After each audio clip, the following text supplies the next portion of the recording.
Details చూస్తే రైతులకు good news చెప్పారు సీఎం రేవంత్ రెడ్డి. ఆగస్టు 15 కల్లా ఏకకాలంలో 2 లక్షల రుణమాఫీ చేస్తామన్నారు. అలాగే ధాన్యానికి క్వింటాకు 500 రూపాయలు బోనస్ ఇచ్చి ప్రతి గింజ కొంటామన్నారు. ఈ విషయంలో తనది బాధ్యతని వెనక్కి తగ్గేదే లేదన్నారు సీఎం రేవంత్ రెడ్డి. ఎన్నికల కోడ్ కారణంగా రుణమాఫీ ఆలస్యమైందన్నారు సీఎం రేవంత్. నారాయణపేట జిల్లాలో కాంగ్రెస్ జనజాతర సభలో సీఎం రేవంత్ రెడ్డి ఈ ప్రకటన చేశారు.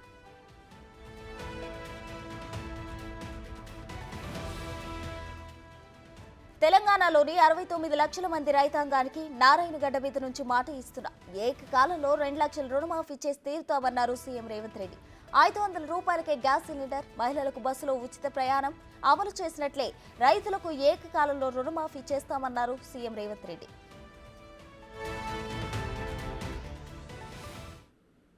ఎన్నికల కోడ్ వచ్చింది కాబట్టి ఇవాళ రైతు రుణమాఫీ నేను చేయలేకపోయినా. అందుకే ఈ నారాయణపేట గడ్డ మీద నుంచి తెలంగాణ రైతాంగానికి 69 లక్షల రైతులకు నేను మాట ఇస్తున్నా. ఆగస్టు 15 తారీఖు లోపల 2 లక్షల రూపాయల రైతు రుణమాఫీ చేసి తీరుతా.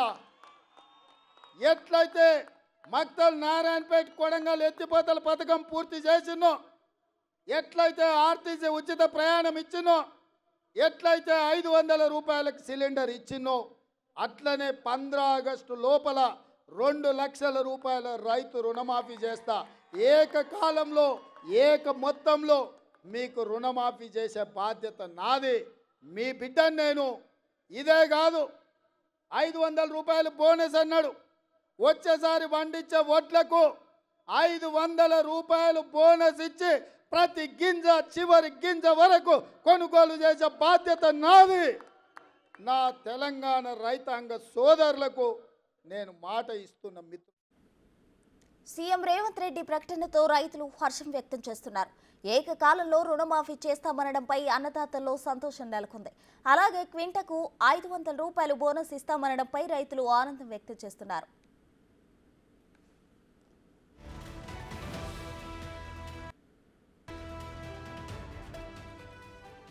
అటు రుణమాఫీ విషయంలో కాంగ్రెస్ ప్రభుత్వంపై ప్రతిపక్షాలు వేలెత్తి చూపుతున్నాయి. ఎన్నికల సమయంలో డిసెంబర్ 9న రుణమాఫీ చేస్తామన్న రేవంత్ రెడ్డి ఇప్పుడు ఎందుకు చేయడం లేదని విపక్షాలు విమర్శలు గుప్పిస్తున్నాయి.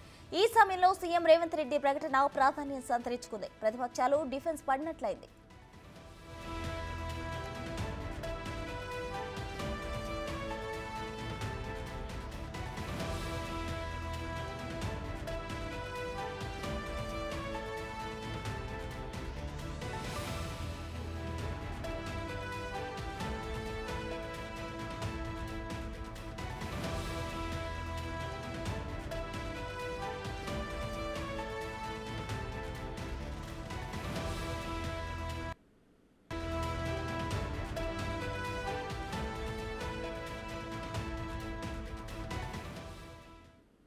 సీఎం రేవంత్ రెడ్డి రైతులకు తీపి కబురు చెప్పారు. రైతులకు రుణమాఫీ చేస్తానని, ఏకంగా ఒకేసారి రుణమాఫీ చేస్తారని సీఎం రేవంత్ రెడ్డి హామీ ఇచ్చినట్లు తెలిసింది. దీనికి సంబంధించిన పూర్తి అప్డేట్స్ మా ప్రతినిధి ఇన్పుట్ ఎడిటర్ పవన్ అందిస్తారు. చెప్పండి పవన్, అయితే సీఎం రేవంత్ రెడ్డి చేసిన వ్యాఖ్యలు అయితే ప్రాధాన్యత సంతరించుకుంది. ఎలా ఉంది ప్రస్తుతం?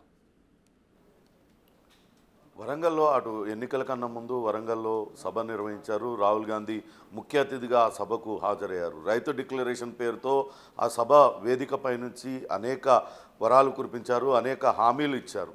ఆ హామీలను ప్రతి ఒక్కటి కూడా నెరవేర్చే దిశగా ప్రస్తుతం కాంగ్రెస్ సర్కార్ అడుగులు వేస్తుందనే భావించాలి.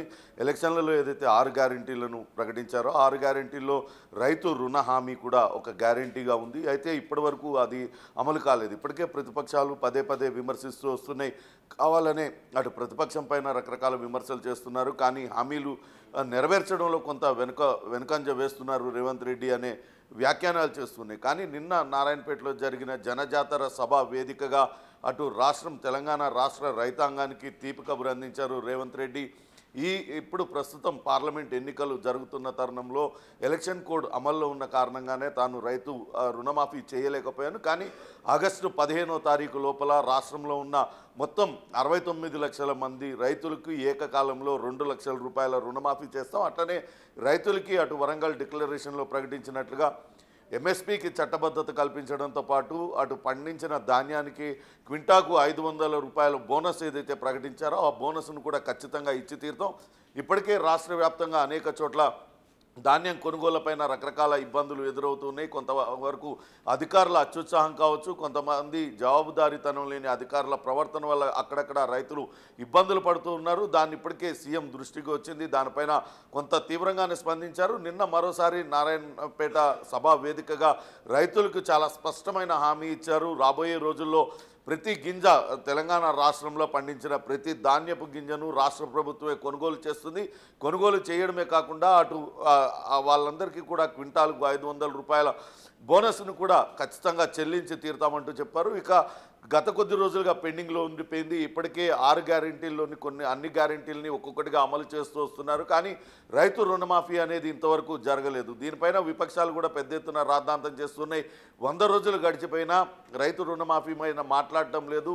ఏమన్నా అంటే గత ప్రభుత్వం చేసిన అప్పులు లేకుంటే ఖజానా ఖాళీ ఉందనే అనే మాటలు చెప్తూ ఉన్నారు. కానీ రైతుల పట్ల చిత్తశుద్ధి లేదంటూ ఇటీవల వ్యాఖ్యలు చేస్తున్నారు. ఇటీవల అటు కేసీఆర్ సైతం నల్గొండ కరీంనగర్లో రైతు యాత్ర పేరుతో రైతుల వద్దకు వెళ్ళిన సమయంలో కూడా తీవ్ర స్థాయిలో విమర్శలు చేశారు. వీటిలన్నిటికీ జవాబు నిన్న నారాయణపేట సభ వేదికగా చెప్పారు. ఆగస్టు 15 లోపల తెలంగాణలో ఉన్న ప్రతి రైతుకి 2 లక్షల రూపాయలు ఏక మొత్తంలో వాళ్ళందరికీ కూడా రుణమాఫీ చేసి తీరుతామంటూ చెప్పారు. ఈ ప్రకటనతో అటు రైతుల్లో హర్షం వ్యక్తం అవుతుంది. ఇప్పటికే ఒక్కొక్క పథకాన్ని అమలు చేసుకుంటూ వెళ్తున్న కాంగ్రెస్ సర్కార్ ఇచ్చిన అన్ని పథకాలని రైతు రుణమాఫీ కావచ్చు, అట్లనే క్వింటాల్కు 500 రూపాయల బోనస్ కనుక ఇచ్చినట్లయితే ఇచ్చిన 6 గ్యారెంటీలను అమలు చేసినట్లు అవుతుందని భావిస్తున్నారు. నిన్న నారాయణపేట సభలో ఈ ప్రకటన ద్వారా అటు రైతాంగంలో ఉత్సాహం వెలువరుస్తుంది. అట్లనే అటు కాంగ్రెస్ పార్టీ శ్రేణులు కూడా ఆనందాన్ని వ్యక్తం చేస్తున్నాయి. ఇచ్చిన ప్రతి మాటకు రాష్ట్ర ప్రభుత్వం కట్టుబడి ఉందని వాళ్ళు చెప్తున్న పరిస్థితి అయితే ఉంది. ప్రసూన, పవన్, మీరన్నట్లు ఇప్పటి వరకు అధికారంలోకి వచ్చాక 100 రోజుల్లోనే రేవంత్ రెడ్డి సర్కార్ అన్ని ఇచ్చిన హామీలన్నింటినీ నెరవేర్చడానికి ప్రయత్నం చేసింది. అయితే రుణమాఫీ ఒక్కటి ఆగిపోవడంతో ప్రతిపక్షాలు అవే పట్టుకొని వేలెత్తి చూపించాయి. ఇప్పుడు అది కూడా క్లియర్ చేస్తామని చెప్పడంతో ఒక్కసారిగా ఇంకా పార్లమెంట్ ఎలక్షన్స్ రాబోతున్న నేపథ్యంలో ఒక్కసారిగా ఇక కాంగ్రెస్కి విజయం అని చెప్పి ప్రతిపక్షాలు అంటే దిగజారిన పరిస్థితి మనం చూస్తున్నామా? ఖచ్చితంగా ఇప్పటికే అనేక సర్వేలు వెల్లడిస్తున్నాయి. రాబోయే పార్లమెంట్ ఎన్నికల్లో కూడా తెలంగాణ రాష్ట్రంలో కాంగ్రెస్ విజయం సాధిస్తుంది. 10 నుంచి 12 సీట్లలో ఖచ్చితంగా విజయం సాధిస్తుందంటూ సర్వే సంస్థలన్నీ కూడా చెప్తూ వస్తున్నాయి. కానీ అటు సీఎం రేవంత్ రెడ్డి మాత్రం ఖచ్చితంగా 14 సీట్లలో గెలవాల్సిందేనంటూ అటు కార్యకర్తలకు నేతలకు దిశానిర్దేశం చేస్తున్నారు. ఇప్పటికే 100 రోజుల పాలనను రిఫరెండంగా తీసుకొని ఎన్నికలు వెళ్లాలని కాంగ్రెస్ పార్టీ భావిస్తుంది. ఈ కాంగ్రెస్ పార్టీ ఏదైతే ఎన్నికలకు ముందు హామీలు ఇచ్చిందో ఆ హామీలు ఒక్కొక్కటిగా ఎంత కష్టమైనా సరే నెరవేరుస్తూ వస్తుంది. ఈ 100 రోజుల పాలనలో కొన్ని ఇచ్చిన హామీలన్నింటినీ కూడా నెరవేర్చే దిశగా కాంగ్రెస్ పార్టీ వెళ్తుంది. ప్రజలకు మేలు చేస్తున్న ప్రభుత్వంగా కాంగ్రెస్ పార్టీకి పేరొచ్చింది. కాబట్టి ఈ 100 రోజుల పాలన రెఫరెండంగానే ముందుకు వెళ్ళాలంటూ రేవంత్ రెడ్డి భావిస్తున్నారు. అటు ప్రజల్లో కూడా అంతే స్థాయిలో సంతృప్తి కనపడుతూ ఉందంటూ సర్వే సంస్థలు వెల్లడిస్తూ ఉన్నాయి. ఈ నేపథ్యంలోనే అటు ప్రతిపక్ష పార్టీలు కొంతవరకు డీలా పడిన మాట వాస్తవం. కానీ అటు బీఆర్ఎస్ బీజేపీ ఒక్కడిగా కలిసిపోయాయి. బీజేపీకి అటు బీఆర్ఎస్ మద్దతు తెలుపుతుంది. కవితను జైలు నుంచి బయటకు తెచ్చేందుకు 5 నియోజకవర్గాలలో బీఆర్ఎస్ పార్టీ బీజేపీకి అంతర్గతంగా మద్దతు తెలుపుతుందంటూ నిన్న నారాయణపేట సభ ద్వారా అటు రేవంత్ రెడ్డి సంచలన వ్యాఖ్యలు అయితే చేశారు. ప్రస్తుతం అటు బీజేపీ గడిచిన పార్లమెంట్ ఎన్నికల్లో 4 సీట్లలో విజయం సాధించింది. ఈసారి మరొక్క సీటు అదనంగానైనా గెలవాలనే పట్టుదలతో బీజేపీ ఉంది. గత బీఆర్ఎస్లో 9 సీట్లు ఉంటే ఇప్పుడు కనీసం 2 సీట్లలో కూడా గెలిచే పరిస్థితి లేదు. దాంతో అటు బీఆర్ఎస్ బీజేపీకి అంతర్గతంగా మద్దతు తెలిపి కాంగ్రెస్ను దెబ్బకొట్టాలంటూ ప్రయత్నిస్తున్నాయి. కానీ వాళ్ళ కుటిలేవి కూడా జరిగిన ప్రజారంజక పాలన చూసి ప్రజలందరూ కూడా కాంగ్రెస్ వైపే మొగ్గు చూపుతున్నారంటూ కాంగ్రెస్ నేతలందరూ కూడా అభిప్రాయపడుతున్నారు. సర్వే ఫలితాలు కూడా అవే వెల్లడించడంతో మరింతగా డోలాయమాన పరిస్థితుల్లో అటు ప్రతిపక్ష పార్టీలు ఉన్న పరిస్థితి అయితే ఉంది. Prasanna, right, thank you Pawan.